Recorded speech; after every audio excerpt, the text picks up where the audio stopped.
The old clock shop यानी पुरानी घड़ी की दुकान। क्रिसमस की पूर्व संध्या आ गई थी। अंतिम मिनट के खरीदार अपनी खरीदारी पूरी कर घर जा रहे थे। यूएसए के सॉल्ट लेक सिटी में बर्फ की मोटी सफेद चादर चारों ओर बिछ चुकी थी।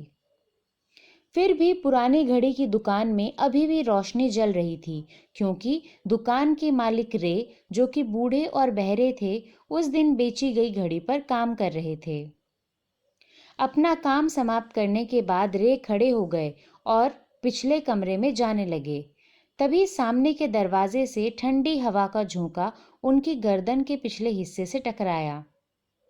वह एक आखिरी मिनट के खरीदार से मिलने के लिए मुड़ गए, लेकिन उनकी बूढ़ी व अनुभवी आंखों ने उन्हें बताया कि यह कोई खरीदार नहीं है।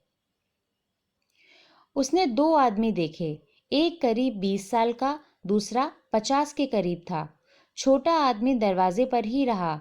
मध्य आयु वाला व्यक्ति काउंटर की तरफ आया। उस व्यक्ति की आंखों में दोस्ती का कोई भाव नहीं था। रे अपने बढ़ते डर को छिपाते हुए धीरे से एक नोटपैड और एक पेंसिल को काउंटर के पार धकेलते हैं। रे मुस्कुराए। फिर उसने अपने कानों की ओर इशारा करके और अपने सिर को हिलाकर इशारों में समझाया कि वह सुन नहीं सकता। नोटपैड का अध्ययन कर उस व्यक्ति के चेहरे के भावों में बदलाव आया। फिर मुड़कर उसने अपने दोस्त से कुछ कहा। इसने रे को उस आदमी को करीब से देखने का मौका दिया। रे ने बंदूक की आकृति पर ध्यान दिया और आदमी के दाहिने कोट पॉकेट में उसके बेचैन हाथ को देखा। रे के भीतर गुस्सा उबला, लेकिन उसकी आंतरिक आवाज ने कहा कि धैर्य से काम लो और शांत रहो। उन्होंने नोटपैड पर शांति से लिखा कि क्या मैं आपकी कोई मदद कर सकता हूँ। पहली बार बूढ़े आदमी ने सीधे रे को देखा और क्रूर तरीके से मुस्कुराया, जैसे कि मजाक उड़ा रहा हो। वे दोनों समझ गए कि वह वहां क्यों था और उसका दोस्त दरवाजे पर ही क्यों रुका था। वे दोनों ऐसे पुरुषों की तरह दिखते थे जो दुर्भाग्य झेल रहे थे, और अब वे कुछ ऐसा करने के लिए तैयार थे जिसके बारे में उन्हें बाद में खेद होगा। रे को दिल से पता था कि इन आगंतुकों को पैसे की जरूरत थी। रे ने चुपचाप एक संदेश लिखकर पूछा कि क्या वे दीवार घड़ी या हाथ की घड़ी लेने आए हैं। रे ने घड़ियों और पॉकेट घड़ियों से भरे लोन बोर्ड की ओर भी इशारा किया और उन्हें बताया कि वह पुरानी घड़ियों को जमा कर पैसे भी देते हैं। रे ऐसे व्यक्ति नहीं थे जो लोगों को बदले में कुछ सुरक्षा लेने या ब्याज कमाने के लिए पैसे देते थे, बल्कि रे यह सब जरूरतमंदों की मदद करने के लिए करते थे। पैसे वापस कर लोग अपनी घड़ी ले जाते थे, वो भी बिना ब्याज दिए। यह जानकर उस आदमी को बड़ी राहत मिली। उसने अपनी कलाई पर अपनी घड़ी को देखा और पूछा कि वह उसकी कितनी कीमत उसे दे सकता है। रे को लगा कि वह आदमी थोड़ा शर्मिंदा था। घड़ी बहुत अच्छी नहीं थी, लेकिन वह विशेष थी, क्योंकि इसके साथ रे बुरी स्थिति को बदल सकते थे और सुरक्षित रूप से बाहर आ सकते थे। उस आदमी की जरूरत और लाचारी को समझते हुए रे ने उससे पूछा कि उसकी जरूरत क्या है। आदमी ने लिखकर जवाब दिया कि जो कुछ भी घड़ी का मूल्य हो उसे रे वही दे।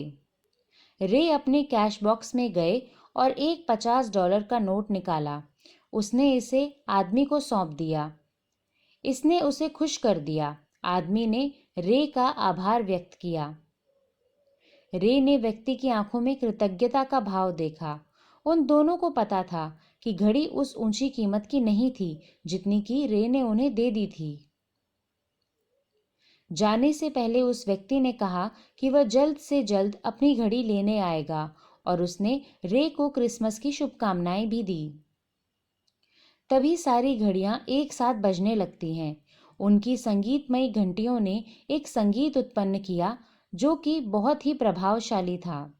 संगीत इतना मधुर और प्रभावशाली था कि ऐसा लग रहा था जैसे रे के बहरे कान भी इसे महसूस करने में सक्षम थे।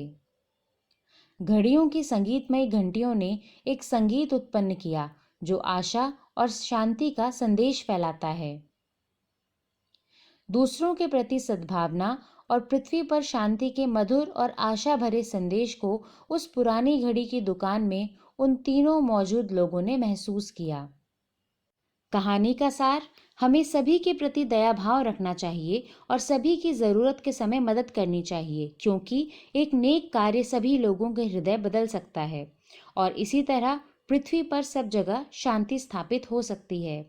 जैसा कि हमने कहानी में देखा कि रे ने किस प्रकार अपने नेक हृदय और दयालु स्वभाव की वजह से उस परिस्थिति को बदल दिया जहां वह विपत्ति में पड़ सकता था। कहाँ तो वो दो व्यक्ति वहां चोरी करने आए थे, लेकिन रे के दयालु स्वभाव की वजह से वह बिना चोरी किए आशावान होकर वहां से चले गए। इसी तरह अगर हम सभी नेक कार्य करें तो हम भी सभी के हृदय में परिवर्तन ला सकते हैं और इस तरह पूरी पृथ्वी पर शांति स्थापित हो सकती है।